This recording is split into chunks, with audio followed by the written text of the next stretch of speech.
अस्सलाम वालेकुम देश टीवी के नाज़रीन, उम्मीद करती हूँ कि आप खैरियत से होंगे। आज जो मैं आपकी खिदमत में वीडियो लेकर हाजिर हुई हूँ वो मारूफ यूट्यूबर जुल्करनैन सिकंदर और रजब भट्ट के दरमियान जारी तनाज़े के हवाले से है। मुकम्मल तफसील आपके साथ आज शेयर करने वाली हूँ। तनाज़ा क्यों पेश आया, किस लिए दोनों के दरमियान जो इल्ज़ामात सामने आ रहे हैं, ये सब हम आपको आज की वीडियो में दिखाने वाले हैं। जी बिल्कुल, पाकिस्तानी यूट्यूबर जुल्करनैन सिकंदर और रजब भट्ट के दरमियान जारी तनाज़े ने हाल ही में नया रुख अख्तियार कर लिया है, जबकि जुल्करनैन सिकंदर ने पहली बार खुलकर रजब भट्ट पर मुतादिद इल्ज़ामात आयद किए हैं। ये इल्ज़ामात किस हद तक दुरुस्त हैं और जो यूट्यूबर जुल्करनैन सिकंदर हैं उन्होंने मजीद क्या कहा है, ये हम आपको आगे वीडियो में बताने वाले हैं। जुल्करनैन सिकंदर जो आम तौर पर तनाज़ात से दूर रहते हैं और अपनी अहलिया कमल आफ्ताब के साथ फैमिली और एडवेंचर व्लॉग्स के लिए जाने जाते हैं, उन्होंने कहा है कि आम तौर पर किसी के खिलाफ बात नहीं करते, लेकिन मौजूदा सूरत हाल ने उन्हें मौक़िफ़ ज़ाहिर करने पर मजबूर कर दिया। यहाँ पर मैं नाज़रीन को बताती चलूँ कि मैं खुद भी जो है कमल आफ्ताब और जुल्करनैन सिकंदर के व्लॉग्स बहुत पसंद करती हूँ। तो वीडियो को आगे बढ़ाते हैं और आपको बताते हैं कि ये तनाज़ा उस वक्त शिद्दत अख्तियार कर गया जब रजब भट्ट ने मुबैना तौर पर कमल आफ्ताब जो जुल्करनैन सिकंदर की बीवी हैं उनको तनकीद का निशाना बनाया। जुल्करनैन ने दावा किया है कि जब रजब भट्ट खुद को सेल्फ मेड कहते हैं, लेकिन हकीकत उसके बरअक्स है। जुल्करनैन के मुताबिक रजब भट्ट ने पहली बार 2021 में कमल आफ्ताब से राब्ता किया, लेकिन उस वक्त वो गैर मारूफ थे और बाद 2023 में एक पॉडकास्ट में मदऊ होने के जरिए नुमायां हुए। जुल्करनैन सिकंदर और उनकी अहलिया ने रजब भट्ट को ऑनलाइन प्लेटफॉर्म्स पर मुतारिफ करवाया और शाउट आउट्स देने और व्यूवरशिप बढ़ाने में मदद फराहम की और उनकी शादी के अखराजात में भी काफ़ी अहम किरदार अदा किया, ऐसा कहना है जुल्करनैन सिकंदर का।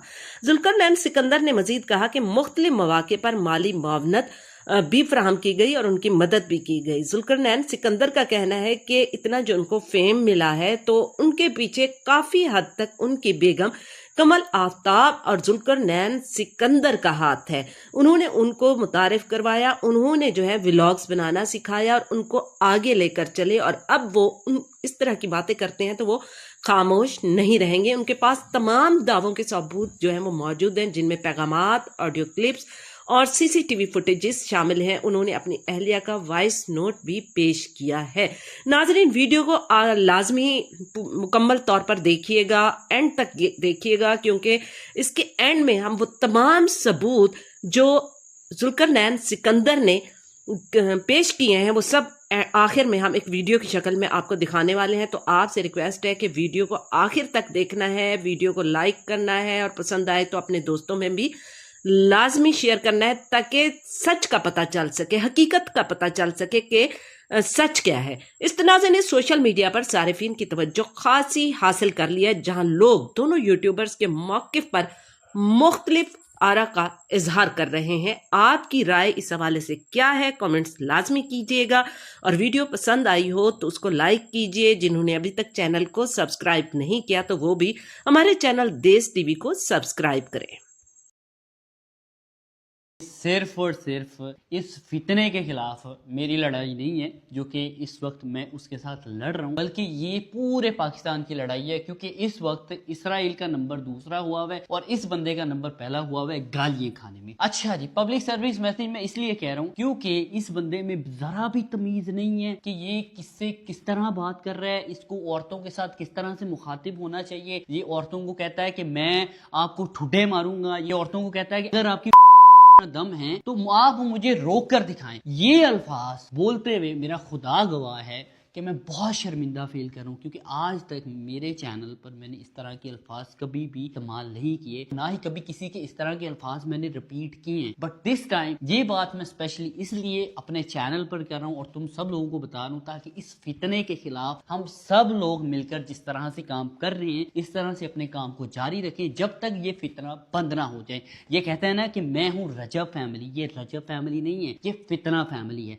एक और चीज बताता चलूं कि खानदानी और बदनस्ले बंदे में फ़र्क ये होता है कि जो ख़ानदानी मर्द होता है ना, वो कभी भी किसी की फैमिली को टारगेट नहीं करता, वो सिर्फ और सिर्फ मर्दों की लड़ाई लड़ता है। इसीलिए जब हमारे जो एडिट्स बनाने वाले हैं या हमारे जो फॉलोअर्स हैं या हमसे मोहब्बत करने वाले लोग हैं वो इसकी फैमिली के खिलाफ एडिट्स बना रहे थे, तब तेरी सो कॉल्ड बहन ने ही उनको कमेंट करके कहा था कि प्लीज प्लीज प्लीज आइंदा के बाद मुझे और उसकी बहन को कभी भी इस तरह की चीजों में नहीं लेकर आना। दरअसल एक अदद हमारी ही वो बहन है जिसके साथ जुल्म हो रहा था, सितम हो रहा था। जब भी हम किसी का घर विजिट करने जाते थे, किसी दावत पर जाते थे, तो हम फील करते थे इस चीज को, इस औरत की इस घर में टगे जितनी इज्जत नहीं है। वो एक शख्स वैसे कह रहा था कि उसने हमें तकरीबन कुछ महीनों से ना इग्नोर करना शुरू किया है, लेकिन असल हकीकत आज की इस वीडियो में बयान करूंगा कि उसने हमें इग्नोर करना शुरू नहीं किया, बल्कि हमने उसको इग्नोर करना शुरू किया, क्योंकि हमें एहसास हो गया कि जिसके साथ हम रिश्ता निभा रहे हैं उसकी तो इतनी औकात ही नहीं है, वो तो इतने कैलिबर का मालिक ही नहीं है, वो तो इतना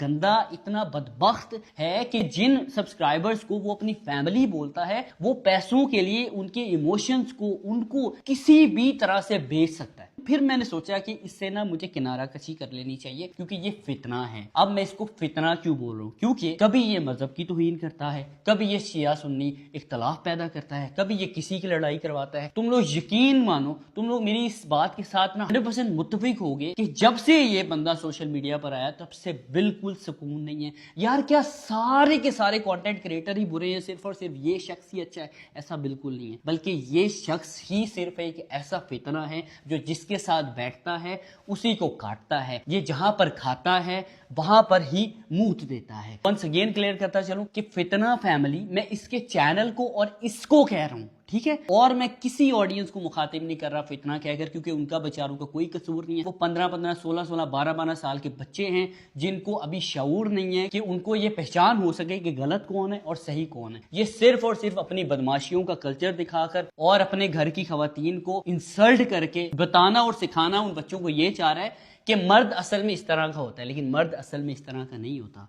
मर्द बहुत पोलाइट होता है। मर्द अपनी बीवी, अपने बच्चों, अपने वालिदैन, अपने बहन भाई, अपने दोस्तों की इज्जत करता है और उनसे इज्जत करवाता भी है, ना कि उनके साथ बने हुए अपने तमाशों को सोशल मीडिया पर दिखाता है। और मुझे बहुत से लोगों ने कहा कि आप किसके साथ लड़ रहे हो, इस बंदे ने तो अपनी बीवी की इज्जत तक नहीं की, तो ये आपकी कहाँ इज्जत करेगा। लेकिन इस फितने को इतना इल्म नहीं है कि जो लोग तुम्हें ला सकते हैं ना सोशल मीडिया पर या दूसरे कंटेंट क्रिएटर से मिलवा सकते हैं, तो वो लोग आपकी इस फितना फैमिली को खत्म करने के लिए एक नई जंग का आगाज भी कर सकते। तो ये बंदा हमारे जी घर आता है, तकरीबन 2023 की ये बात है। 2023 में मेरी वाइफ चूंकि करते थे पॉडकास्ट, वो पॉडकास्ट के दौरान मेरी वाइफ ने मेरे से मशवरा लिया कि यार ये एक यूट्यूबर है, क्या इसको मैं अपने पॉडकास्ट में बुला लूं। मैं अपनी वाइफ को कहता हूँ अगर ये अच्छा है, ठीक है, डिसेंट है, तो इसको बुला लो, ठीक है। तो मेरी वाइफ जब इसको मैसेज करने के लिए जाती है, अब तेरी औकात दिखाता हूँ कि तेरी औकात कितनी है, कि तूने 2021 का हमें मैसेज किया हुआ था, माशाल्लाह नाइस कपल, ये वो, और हमने तेरा मैसेज ही 2023 में देखा था। ये तेरी औकात है, मतलब तू कुछ भी नहीं था,